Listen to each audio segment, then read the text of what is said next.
Oke, mungkin sebelum kita masuk ke challenge, teman-teman boleh kalau misalnya ada pertanyaan, kalau mau nanya langsung boleh raise hand dulu nanti supaya aku izinkan untuk bertanya kepada Kak Konita langsung. Gimana nih teman-teman? Ada yang mau bertanya kah?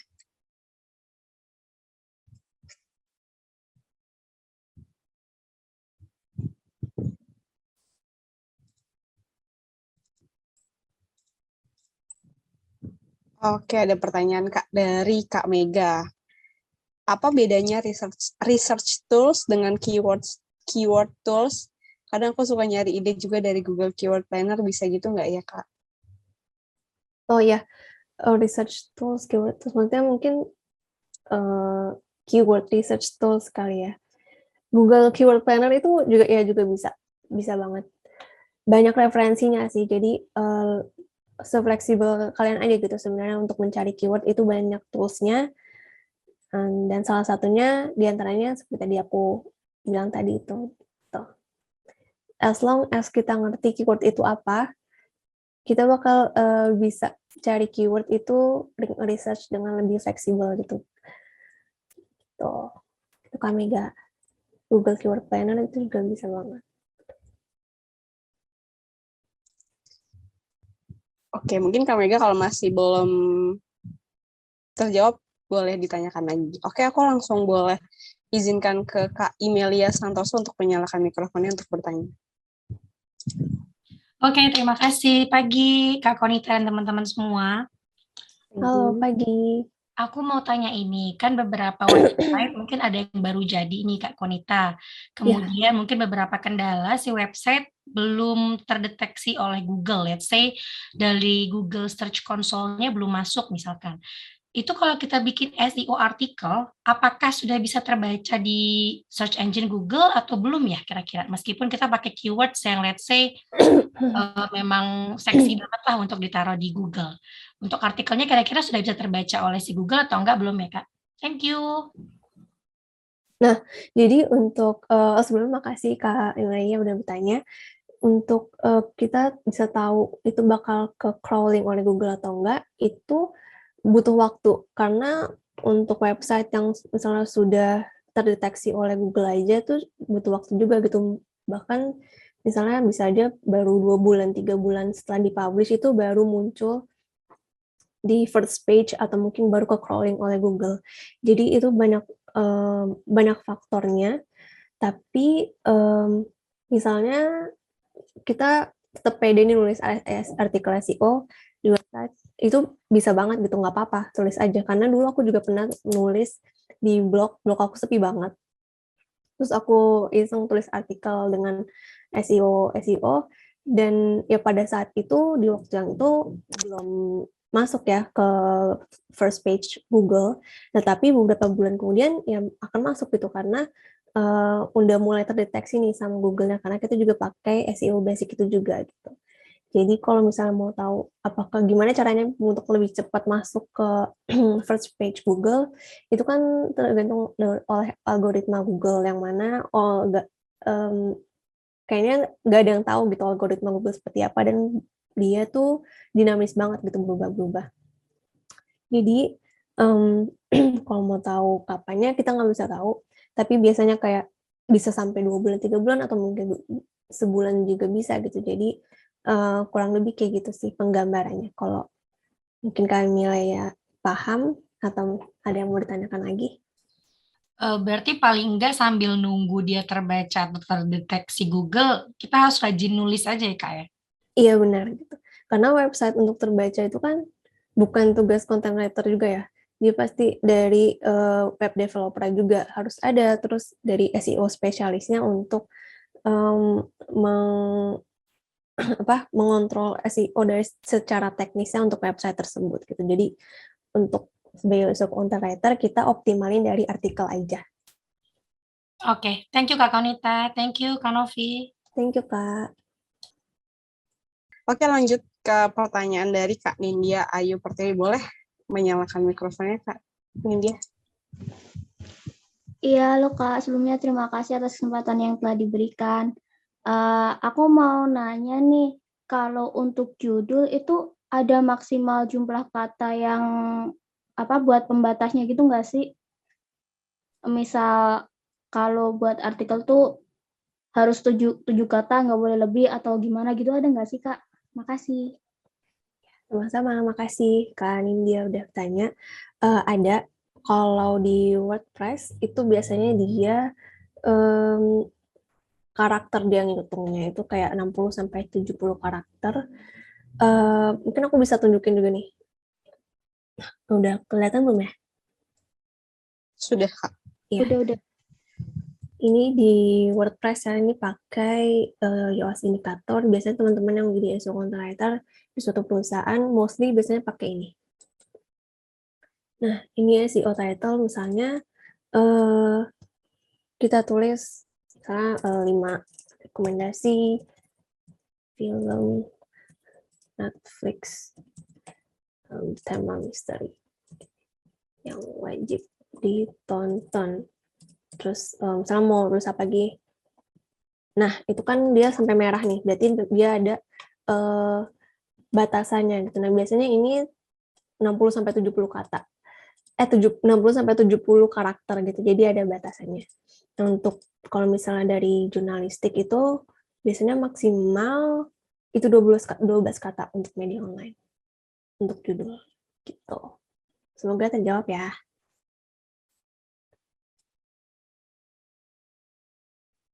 Halo. Iya, makasih, Kak. Oke. Makasih. Kak Nindya, kalau misalnya masih ada yang mau ditanyakan dan kurang jelas, jawabannya boleh ditanyakan lagi ya Kak Konita. Ya, boleh. Kalau udah kurang jelas. Oke, thank you. Sebelumnya aku ada pertanyaan nih Kak yang masuk di kolom chat. Kak, tolong kasih tahu dong cara pakai Google Trend untuk keyword research. Oke. Ini gampang. Nih. Ini kelihatan kan ya aku search. Boleh, kelihatan Kak? Tulis aja Google Trend. Nah, ini kan muncul seperti ini nanti. Ini lokasinya udah dipilih di Indonesia ya. Terus misalnya mau cari topik recently trending, tinggal scroll aja. Nah, ini adalah hal yang lagi trending pada saat ini. Tuh, ini adalah banyak topik-topik yang lagi banyak dicari oleh orang-orang di Google. Ini juga ada tanggalnya. Nah, kalau untuk mau cari keyword, tulis di sini. Misalnya kayak tadi, misalnya aku mau cari penggunaan kata kafe atau kafe pakai K atau pakai C. Misalnya kafe Jakarta. Nah, kan banyak ya. Nah, terus kalau misalnya pakai K, apakah dia juga banyak yang cari? Nah, ternyata orang-orang paling banyak pakainya C nih, kafe Jakarta. Itu bisa jadi referensi kalian untuk pilih keyword juga gitu. Atau misalnya mau cari sesuatu yang mungkin lagi trending di sosmed gitu, tapi gak yakin nih mau dia emang lagi trending atau enggak gitu. Kayak misalnya sekarang di sosmed itu lagi viral apa ya, series Euphoria gitu, Euphoria HBO, mungkin teman-teman ada yang tahu, lagi banyak dibicarakan di media sosial. Apakah di sini juga gitu kita bisa cari. Tuh, ternyata lagi banyak dicari nih, high peak banget. Ini bisa banget teman-teman jadi ide artikel juga gitu, sesuatu yang lagi viral atau lagi trending di media sosial. Kita bisa cari lagi nih di Google Trend, beneran trending nggak sih di Google gitu, kayak ini kan. Ternyata emang lagi banyak yang cari gitu di Google. Tuh. Ada yang masih kurang jelas atau mau tanya lagi, coba cari apakah gitu. Boleh-boleh. Oke, mungkin kalau misalnya Kak Konitanya juga kecepatan, boleh di chat aja terus di kolom chat Kak Konita kecepatan. Oke, ada pertanyaan. Oke, masih ada yang mau bertanya langsung. Silakan Kak Albertus untuk menyalakan mikrofonnya. Baik, terima kasih Kak. Oke, Kak Konita, saya mau bertanya untuk tadi meta description dan juga slug itu mungkin bisa lebih diterangkan lagi Kak, itu gimana aplikasinya Kak? Oke. Kalau meta description itu dia bagian dari sini nih. Nih, Ini namanya untuk menulis meta description. Ini Slack. Slack itu URL. Jadi misalnya kayak ini nih. Tadi aku contoh judulnya rekomendasi film Netflix. Nah, terus keywordnya terus di sini. Aku mau pakai keywordnya rekomendasi film Netflix gitu misalnya. Nah, yang ditulis di Slack ini keywordnya aja gitu, nggak perlu sepanjang judul ini ditulis di Slack, itu nggak perlu, cukup keywordnya aja dan dipisahin dengan strip rekomendasi film Netflix. Nah, meta description itu ada di sini. Ini tuh adalah deskripsi yang akan muncul ketika orang cari di Google Search. Misalnya kayak ini kita cari rekomendasi film Netflix 2022. Nah, ini yang muncul di sini itu adalah meta description. Gitu. Nah, kita tulis di sini harus ada keywordnya juga gitu. Misalnya dicari rekomendasi film Netflix bertema misteri. Yuk simak 5 film yang sedang populer ini. Nah, ini harus sampai hijau. Sampai hijau. Gitu. Ini namanya meta description. Nah, kalau yang Slack ini, itu akan muncul seperti ini kalau misalnya kita buka. Nah, ini adalah Slack-nya atau URL-nya. Gitu. Sudah cukup jelas atau masih ada yang mau ditanyakan? Baik Kak, sudah cukup jelas, terima kasih. Sama. Oke, thank you Kak Albertus untuk pertanyaannya. Mungkin aku bisa next ke pertanyaan selanjutnya dari Kak Mega Hairani. Kalau tadi yang cari topik di media online itu Kak Konita biasanya pakai media online apa ya untuk referensi? Terus apa disesuaikan aja dengan bahasa apa yang kita cari, misalnya cewek banget untuk topik perempuan, sedangkan rumah pakai Rukita, begitu. Ya, kasih pertanyaannya Kak Mega. Iya, jadi disesuaikan aja, fleksibel aja sama apa yang mau kita tulis. Gitu. Yang penting kredibel, kayak misalnya, iya benar kalau misalnya mau cari tentang yang perempuan nih lagi ngetren apa sih yang lagi banyak dicari gitu, bisa cari misalnya di cewek banget, atau di Cosmo Girl, atau misalnya dari Pop Bella gitu. Jadi tergantung dari topik kita juga gitu, fleksibel aja. Atau misalnya teman-teman punya website artikel yang memang favorit, itu bisa juga cari dari situ. Apakah terjawab Kak Mega?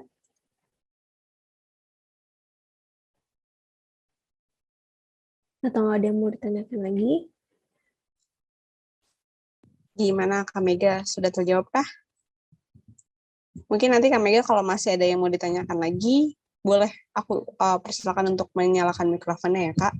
Lanjut ke pertanyaan dari Kak Brian Repakusuma.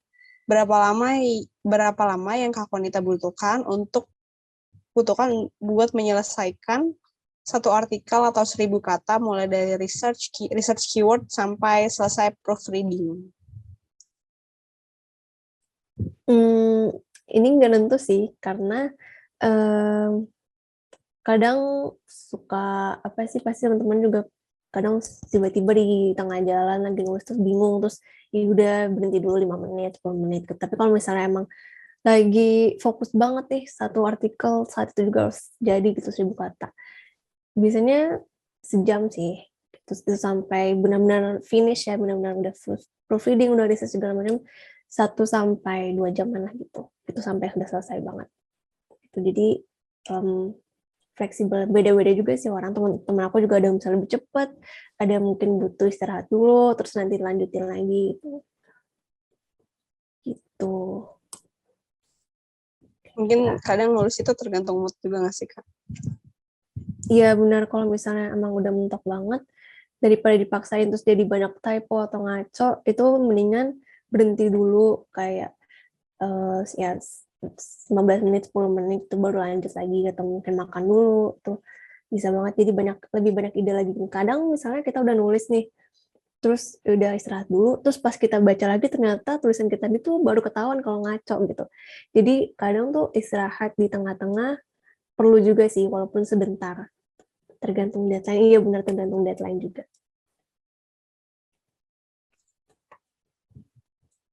Oke, mungkin masih ada pertanyaan lagi teman-teman?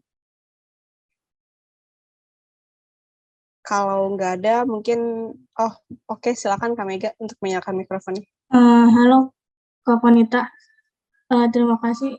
Aku pengen tanya yang tadi, tadi ada di share screen, yang Slack itu harus 3 kata aja atau sesuaikan aja sama keyword. Soalnya kemarin belum lama ini ada sempat bahasan gitu, aku dapat artikel yang bilang katanya kalau Slack itu harus jangan keyword gitu.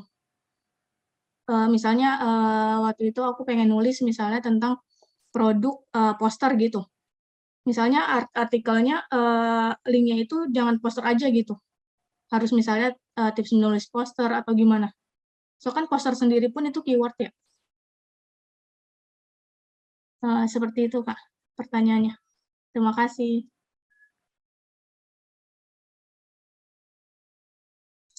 Kita boleh di-unmute dulu. Sorry.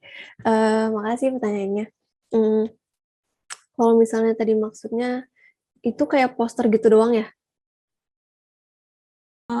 Iya Kak, kayak misalnya cuma 1 kata atau sebenarnya Slack itu tuh harus ada minimal katanya juga nggak sih gitu? Iya, kalau 1 kata itu emang nggak bisa, karena keyword juga kayak minimal banget tuh 2 kata lah ya, gitu, biar bisa capai target audiensnya gitu. Jadi lebih ke tergantung keywordnya itu sendiri. Tapi kalau misalnya keywordnya cuma 1 kata pun kurang tepat sih, dan nggak bisa juga jadi Slack gitu, karena Slack biasanya tuh minimal banget 3 kata, terus yang setahu aku ya, gitu. Karena misalnya di sini pun cuma 1 kata, ini bisa jadi spam. Misalnya di sini tulisnya film doang, sedangkan sepanjang artikel ini pasti penggunaan kata film tuh banyak, dan itu bakal dijadiin terbacanya adalah spam, dan ini jadi merah gitu indikator SEO-nya. Jadi over keyword. Jadi lebih baik kalau keyword itu jangan 1 kata aja. Dan kalau di Slack itu keyword yang bukan 1 kata. Gitu, kurang lebih. Berarti pakai long tail keyword aja gitu ya? Ya, pun kalau short tail juga bisa dengan 3 kata kan. Kayak rekomendasi film Netflix ini kan masih short tail ya, karena nggak spesifik itu film Netflixnya apa, kayak gitu. Terima kasih Kak Konita. Ya, terima kasih. Semoga terjawab ya.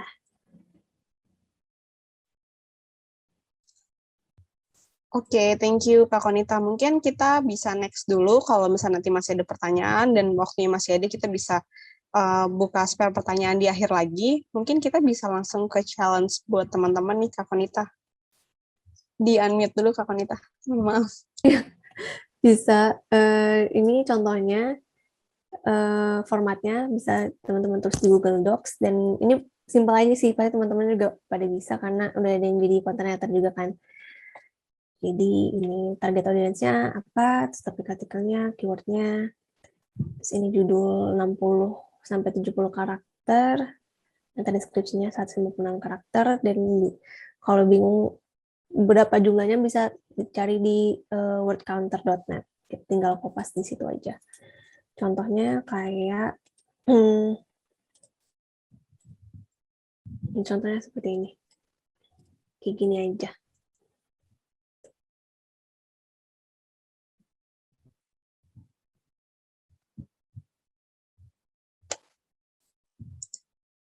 Kalau ada yang mau ditanya boleh.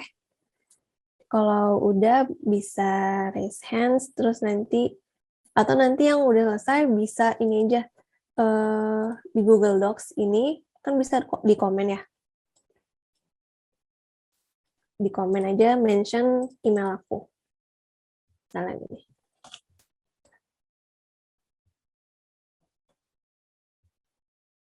email aku, aku tulis email aku di ini ya,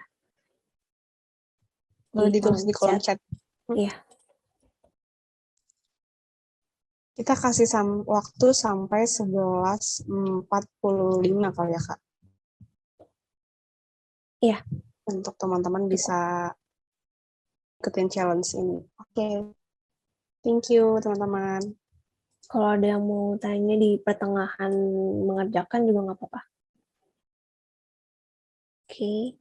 Ini dari Kak Mega dulu. Oke, target audiensnya general anak muda, topik hari Valentine's. Keywordnya kado Valentine.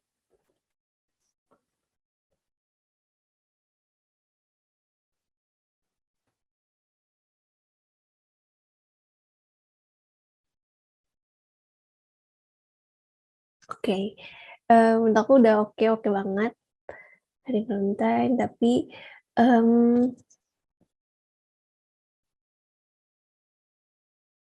udah sih udah oke banget. Mungkin ini ya, ada yang typo atau mungkin lupa hari Valentine karena dia hari perayaan, V-nya harus tetap besar di pertengahan kalimat. Tuh. Yang lainnya udah oke, slide-nya oke, judulnya juga udah oke.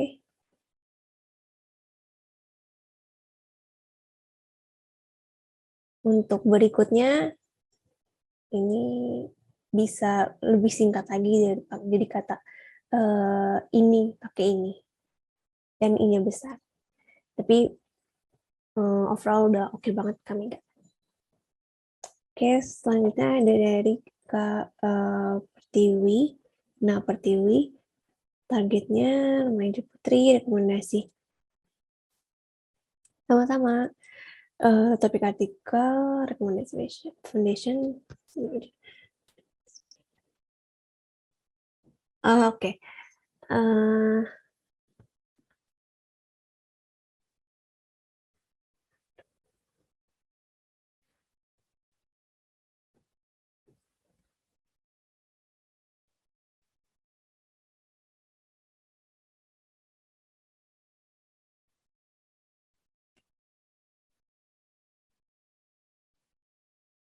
Oke. Ini juga udah keren banget. Udah keren banget, keywordnya juga udah pas. Dan pasti banyak yang cari juga nih kalau keywordnya kayak gini, foundation lurus untuk kemeja. Terus di sini juga ada dimasukin tips memilih foundation. Nah, ini juga bisa jadi keyword turunan nih. Mungkin ada orang yang dia search-nya mungkin tips memilih foundation yang bagus, tapi mungkin tulisannya Kak Pertiwi ini juga mungkin akan muncul karena ada ini juga gitu. Oke, udah keren. Untuk panjang kalimatnya, mungkin yang ini bisa di breakdown lagi ke bawah seperti ini. Gitu. Tapi overall udah keren banget, oke. Bagus. Ada lagi, ada dari Kamri.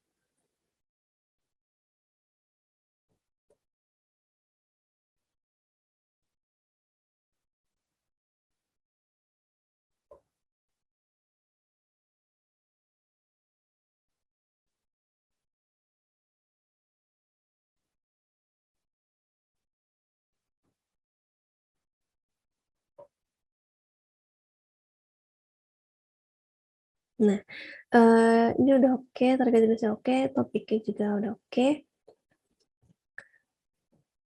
Judulnya, ini nggak salah, benar-benar aja.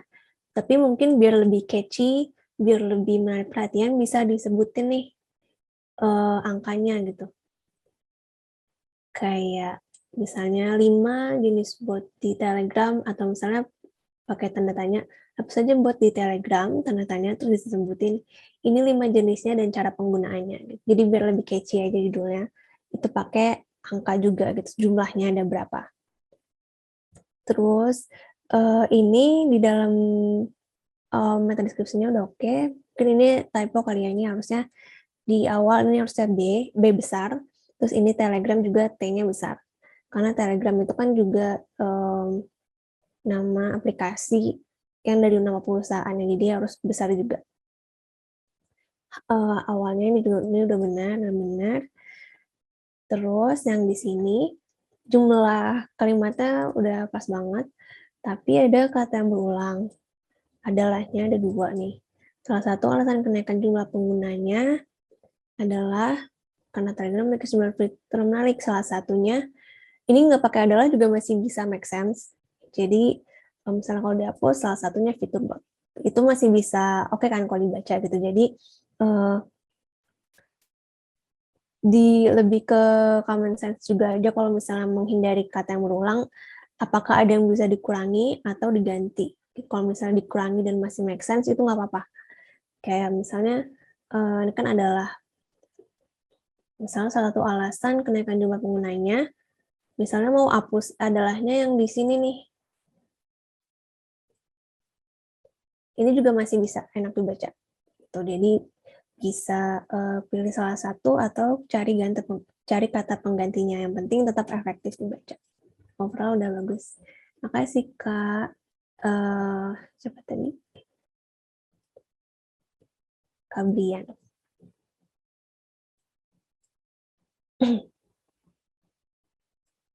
Atau mungkin ada mau tanyain? Oke.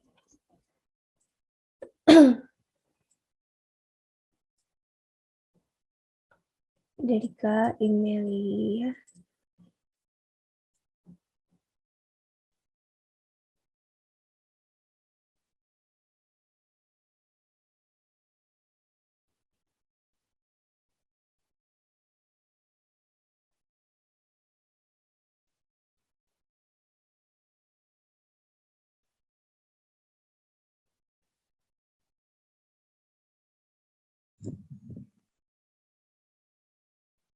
Oke, mungkin kita tunggu beberapa peserta lagi ya Kak. Habis itu kalau misalnya teman-teman masih ada mau yang ingin bertanya sama Kak Konita, boleh banget masih dibuka untuk pertanyaannya, boleh ditulis di kolom chat atau nanti resen untuk pertanyaannya teman-teman ya. Terima kasih. Kak Emilia ini udah perfect, udah bagus banget. Pasti udah terbiasa juga untuk menulis, jadi oke. Udah enak juga kata-kata dibaca, semuanya udah tepat.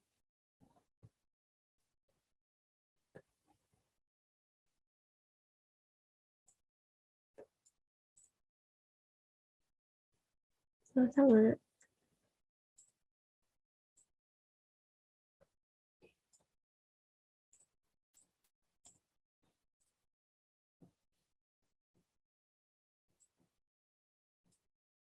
Ini dari Kak Nadia Alkausar.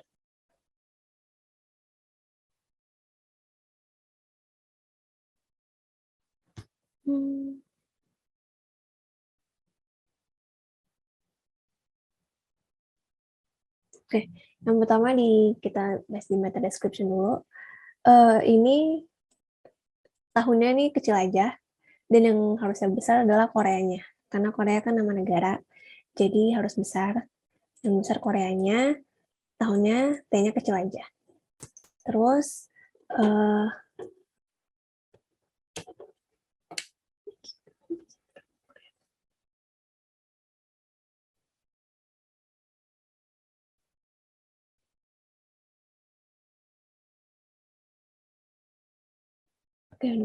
oke. Yang selanjutnya udah oke.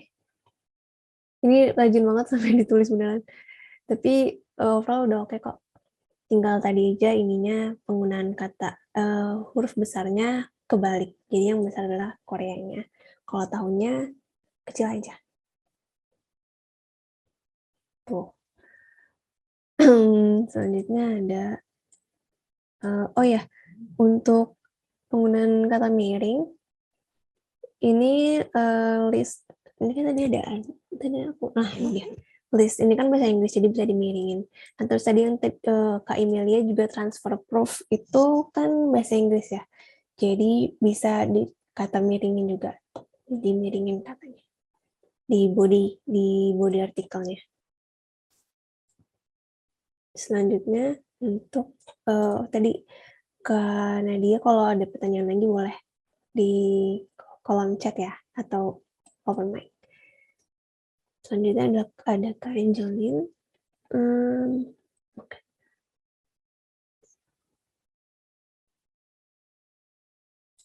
Gimana ya?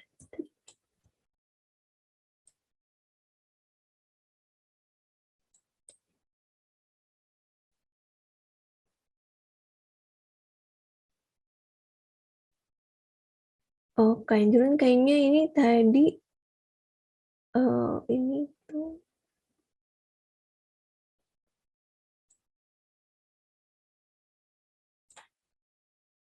oke, oke.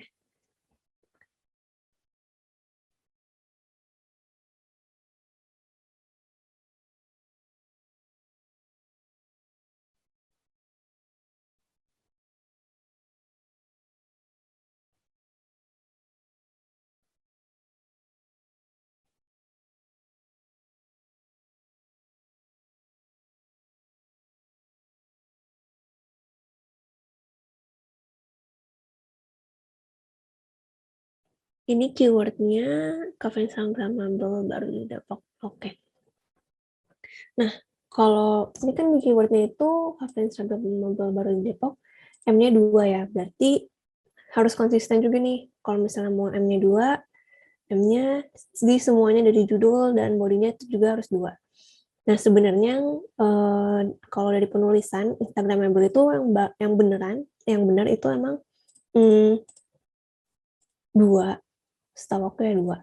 Tapi yang paling banyak dicari itu memang M-nya 1. Jadi bisa pilih salah satu, tapi harus konsisten satu artikel sama gitu, dari judul dan lain-lainnya. Nah, kemudian yang ini ada kata kayak hangout. Kalau misalnya ini kan cozy, kamu dimiringin, berarti untuk kata asing lain bisa dimiringin juga nih, kayak hangout, ini dimiringin.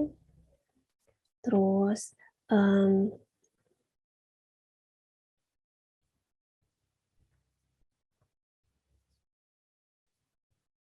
nah, untuk ini berikut rekomendasi coverage baru. Ini karena udah di body artikel, jadi dia nggak perlu kapital lagi.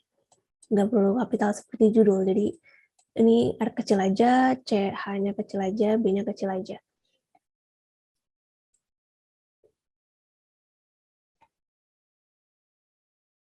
Nah, ini kalimatnya agak janggal.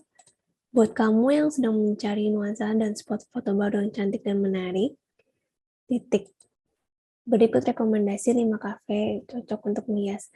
Nah, ini kalau dibaca, ini jadi kayak kalimat nggak jadi.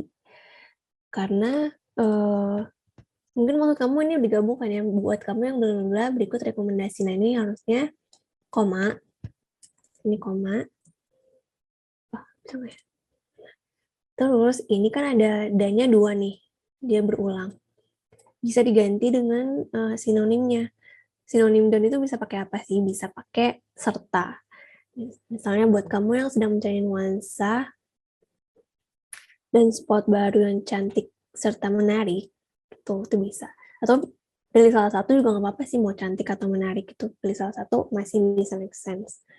Ini kalau misalnya mau tetap pakai cantik dan menarik, ini bisa diganti jadi serta. Terus ini baru berikut rekomendasi dari Depok. Nah, berhentinya sampai sini aja kalimatnya.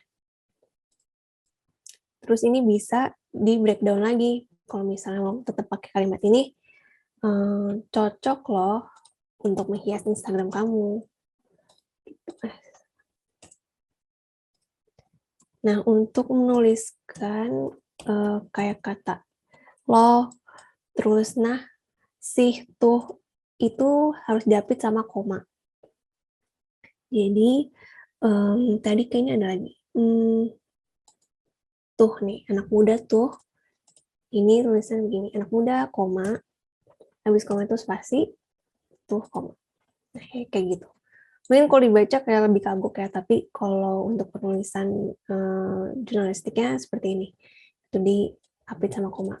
Tuh, deh, loh, sih, nih, itu dong, kayak gitu.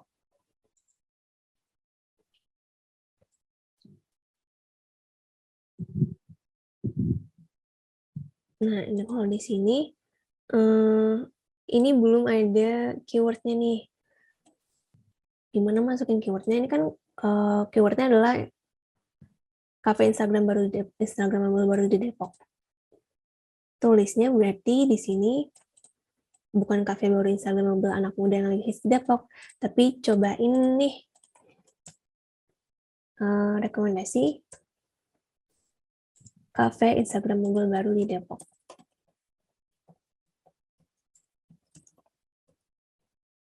Kalau misalnya mau masukin lagi hits di anak muda, bisa ditambahin di belakangnya. Rekomendasi kafe Instagramable baru di Depok yang lagi hits, gitu juga bisa. Yang penting ada keywords-nya yang benar-benar kata-katanya tuh sama kayak keywords-nya ini. Kalau ada pertanyaan boleh di kolom komentar atau udah oke. Oke, terima kasih Kak Nadia. Udah cukup jelas ya. Oke, karena waktunya juga sudah mepet, buat teman-teman mungkin yang udah ngerjain juga, mungkin nanti bisa di komen nanti setelah kelas ini ya Kak ya. Iya, boleh. Mungkin aku boleh gak sih teman-teman, makasih banyak udah ikutin challenge-nya karena waktunya juga sudah pukul 11.58. Aku boleh minta closing statement gak sih Kak buat kelas hari ini? Oke, boleh. Untuk teman-teman kan tadi seperti yang aku tahu udah ada yang jadi content writer juga, terus ada yang mau ikut ini untuk menambah pengetahuan tentang SEO content writer. Intinya apapun itu, misalnya banyak teknisnya, itu sebenarnya nggak seribet itu. Jadi content writer atau SEO content writer itu sebenarnya fleksibel. Walaupun ada SEO-nya nih, ada teori-teori SEO-nya, tapi yang paling penting adalah sebenarnya common sense. Itu kita harus tahu menempatkan diri sebagai user. Kita juga harus tahu nih mana penggunaan kalimat yang tepat. Cari keyword itu gak perlu jadi pusing kan, tuh saya banyak banget cari keyword gitu. Gak perlu, karena bisa fleksibel juga. Kita juga bisa di common sense juga. Atau kita bisa menempatkan diri sebagai user. Kayak kalau gue mau nulis artikel ini, kira-kira gue bakal search apa ya di Google gitu yang biar artikel gue ini masuk gitu. Bisa kayak gitu juga. Jadi gak perlu dibawa pusing. Ini fleksibel SEO content writer itu atau content writer itu juga mengedepankan common sense. Kita juga harus berpikir juga jangan terlalu bergantung dengan tools gitu. Terus banyak-banyak baca, itu penting juga, banyak baca apapun, mau novel atau apa, artikel dari berita, karena itu menambah vocabulary dan menambah penggunaan penyusunan kalimat yang gimana sih kata-kata yang enak dibaca tuh, kita jadi bisa lebih tahu gitu. Terus kalau misalnya udah nulis artikel sesuai SEO, kenapa nggak naik-naik di Google gitu? Susah, nggak ada di ranking pertama. Sabar aja, karena algoritma Google itu tidak ada yang tahu dan mereka sangat dinamis. Jadi yang penting kita mengerjakan apa yang harus kita kerjakan aja gitu untuk dari segi SEO dan penulisan kalimatnya. Karena bisa aja walaupun kayak websitenya udah kredibel banget, tapi mungkin aja artikelnya masih bisanya tuh nge-rank-nya tuh kayak 2-3 bulan ke depan gitu. Jadi ya itu aja sih kurang lebih. Untuk teman-teman semuanya semangat untuk fresh graduate atau misalnya mau cari pekerjaan di content writer. Oh ya, satu lagi, gak perlu khawatir tentang jurusan, atau misalnya aku jurusan ini bisa nggak ya jadi content writer, itu gak harus selalu jurusan komunikasi atau nggak harus selalu jurusan jurnalistik, karena aku juga punya banyak banget teman-teman content writer yang latar belakang mereka tuh beragam gitu, bahkan ada yang sastra Jawa, sastra Prancis, anak mesin, teknik mesin, anak sipil gitu. Jadi semuanya itu bisa kalau emang kita mau cari tahu dan belajar. Kayak aku pun juga masih belajar sampai saat ini gitu, bang teman-teman juga. Kayak kurang lebih kayak gitu. Kalau misalnya ada pertanyaan boleh hubungin aku juga di Instagram atau LinkedIn. Atau misalnya teman-teman ada yang udah ngerjain ini terus belum sempat kebahas tadi, bisa tetap mention aku, nanti aku akan balas atau komen lagi di lewat email. Terima kasih semuanya yang udah dengerin dan menyimak sampai akhir, semoga bermanfaat. Mohon maaf kalau misalnya ada kekurangan. See you next. Kalau misalnya nanti ketemu lagi.